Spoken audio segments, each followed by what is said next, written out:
Hello YouTube, again this is Han, and this is the 7th in my videos about the American criminal justice system for your enjoyment and edification. And today I want to talk a bit about sentencing in the Colorado criminal justice system. This is actually the area where there's going to be the most variety between states. The crimes are largely the same in the various states, and sentencing is where they get distinguished. So in Colorado, we have 3 levels of misdemeanors. Below that, we have 2 levels of petty offenses. Above misdemeanors, we have 6 classes of felonies. Then we have a parallel system to deal with drugs, where there is 1 level of drug misdemeanor and 4 levels of drug felonies. Parallel to this, there's a juvenile justice system, and there is a sort of traffic infraction system that may or may not be handled by the criminal justice system. So I'm going to start here with the most minimal, the traffic infraction system. In Colorado, if you are pulled over and given a ticket, it might either be like for traffic stuff, right? Not for like drugs in the car, but for traffic stuff. It might be traffic misdemeanor or it might be traffic infraction. The difference is whether or not you can go to jail. If nothing you are accused of doing is something you go to jail, it is a traffic infraction only. And those, the officer will usually write in the fine, and if you just mail in the ticket, you don't have to go to court, and you'll get your points and you'll pay your fine. If you don't mail it in time, you might have to go to court. And if it's just traffic infractions, you'll go to a traffic court. You'll know it's traffic court because the case number will be year, R, and then the number of your case, right? Like 2015 R100 will be the 100th traffic infraction case written into that county, right? Those are actually civil proceedings. The DA does not actually appear in those.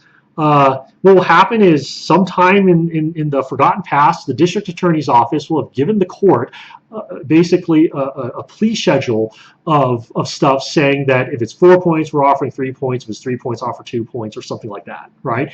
And the court will basically say, here's the menu of plea bargain you're entitled to. Do you want to do it? If not, they'll set it for a trial to the court where the officer has to come in and be the prosecutor for the case.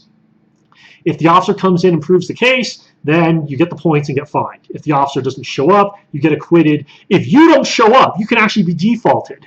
And what will happen is you will get fined. It will become a civil judgment against you. They'll probably pull your license for missing court. Like DMV will pull your license for missing court in addition to the points, right? But that's actually a civil proceeding that the DA doesn't show up for, and you can have an attorney, but the DA is not there. Then we have petty offenses. Petty offenses, you can go to jail for up to 6 months and you can get fined up to, I think, $500. We have 3 levels of misdemeanors. The highest level is the class 1 misdemeanor, and within that there's also an extraordinary risk, which gets you up to 2 years in jail, up to a $5,000 fine. A class 2 misdemeanor is up to a year in jail, up to a $1,000 fine. Class 3 misdemeanors up to 6 months in jail, up to $750 fine. Some misdemeanors have strange mandatories. For example, third-degree assault on an officer, you're going to be spending, if you're convicted, between 2 years in a day and 4 years in jail. Right? DUI has its own weird sentencing scheme. It's actually pretty complex. Basically what it is first time you're getting probation, second time you're starting with jail, third time it's more jail, and fourth time you're now looking at a felony. So now we have 6 classes of felonies. Class 1 is the highest level felony. Class 6 is the lowest level of felony. The penalties for Class 6 felonies are barely more than what it is for a Class 1 misdemeanor. The difference is it is prison time rather than jail time, and if you go to prison, there is a mandatory parole period. Class 1 felonies, the only Class 1 felonies there are murder 1, either under an intent deliberation theory or extreme indifference theory, and first-degree kidnapping where the kidnapped victim dies. That's it. There are no other Class 1 felonies. These Class 1 felonies, it's life or death. And death is this whole other animal, which I will talk about later in the video.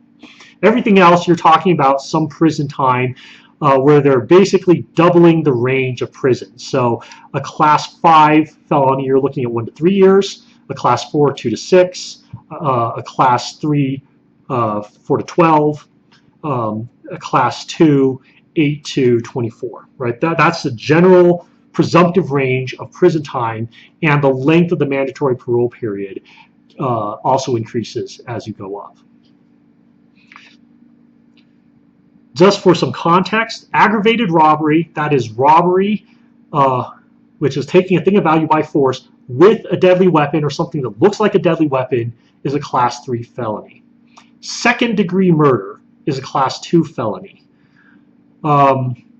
Identity theft, right? Using somebody's identity to get money, so you use their credit card or something like that, that's a class 4 felony. Menacing with a deadly weapon is like, so you draw a knife and you kind of like, point it at somebody really close to them. That is a class 5 felony. And class 6 felony, false information to pawnbroker, right? You're pawning stolen goods, or like you're helping somebody pawn stolen goods and you don't know, or the DA can't prove you know, but you put down fake information on the pawn slip. That's a class 6 felony. Drug felonies are different. There are 4 levels of drug felony. The class 1 drug felony is roughly equivalent to a class 2 felony. And then you have a class 2 drug felony, which is somewhere around the class 3, class 4 felony. You have a class 3 drug felony, which is somewhere between a class, it's roughly equivalent to a class 5 felony. And then you have a class 6 drug felony, and then a drug misdemeanor. This is really, this system came into place a couple years ago, and it's really in place for purposes of the class 4 drug felony, some of which are eligible for a wobbler. This is new to Colorado. Texas has had it for a while. Some other states have had it for a while. But what a wobbler is if you're convicted of a felony and you don't mess up probation, under certain circumstances, the felony becomes a misdemeanor after you're finished with probation. I'm going to talk about this in a video about jurisprudence, and I'm not going to go too much into it here. Instead, what I want to talk about here is death penalty. Colorado still has the death penalty. It is reserved for class 1 felonies only. However, it's not all class 1 felonies that have the death penalty. The death penalty is eligible, a defendant is eligible for the death penalty only if the district attorney has at least one statutory aggravator. This is stuff like age of the victim, particular evilness of the crime, right? So in recent history, we've seen the James Holmes case go to trial. That was death eligible because it was a mass killing, and he did not get death. Right, there was another case in Colorado where there was a homicide, and then a year later, right before trial, the individuals accused of the homicide then murdered or were accused of murdering the main witness to that crime and his girlfriend. And so that second set of homicides, those went death. And they were convicted, and they actually got the death penalty, although I think those 2 cases have now come back on appeal, and so we'll see. But so death penalty, they're far more in complex cases. The Colorado Public Defender's Office has a team of folks who are very experienced attorneys who handle death penalty cases throughout the state. What happens in a death penalty case is, 1, voir dire, and that is the jury selection process. Voir dire takes much longer. All the jurors are brought in and pre-qualified to see if they're appropriate for a death penalty case. Now, because we have death penalty, what that means is obviously the people who are you kill, you die, they're off, right? I mean, the people who will just guilty means death, they can't apply the law, right? Because that's not the law. The law is a weighing of factors. So those people are off the jury. The people who are just refuse to apply the death penalty. They're against the death penalty and they will never apply it. Those people are off. So it's people who are okay with the idea of the death penalty and are able to apply the factors provided for in law. Those are the ones who are eligible. The real trick, at least from the prosecution standpoint, is to identify the people who are kind of okay with the death penalty in the abstract, but cannot emotionally or morally bring themselves personally to pull the switch, right? Those people are the ones that the DA wants to identify and get off their jury, and obviously those are the ones that the defense wants to keep on their jury. So you go through a couple months of pre-qualifying the jurors before you actually do normal jury selection. And jury selection in a death penalty or in other case, all the jurors are brought in. They watch a video about the jury selection process.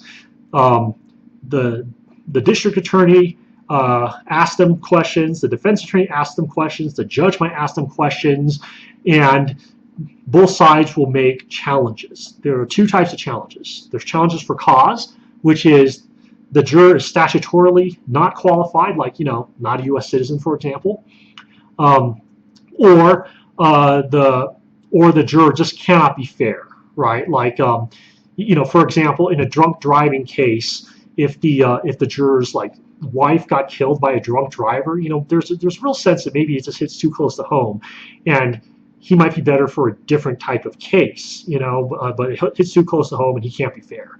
So those are challenges for cause. You get any number of challenges for cause, but you have to establish cause.